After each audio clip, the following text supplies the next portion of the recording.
Copenhagen, you can find the hot dog stands on many different street corners. So grabbing a hot dog, making sure you order a hot dog with everything. You get like your bread, you get your sausage, you get ketchup, mustard, you get remoulade, which is a Danish pickle sauce.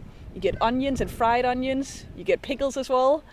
So you get a lot of things on top of this little bread, which means that when you eat it, everything starts falling off. So you have to look a little bit messy after you're done eating your hot dog. And also traditionally the Danish people, they eat their hot dogs while drinking a cold chocolate milk. That's sort of the Danish way of having a hot dog. It's a bit of an odd combination, but somehow it works. So you need to just trust me on that one.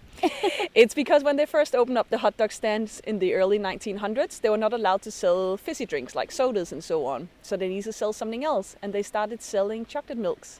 So that just became a thing in Denmark. Hot dogs and chocolate milks. Yeah, there's quite a few hot dog stands around town. Yeah, in Copenhagen you can find them many places. And a lot of people, when they go traveling for a longer period, when they arrive home in the airport, one of the first things they do is grab a hot dog from the hot dog stand in the airport. Really? Yeah. Okay, I definitely know what I'm doing next. Yes.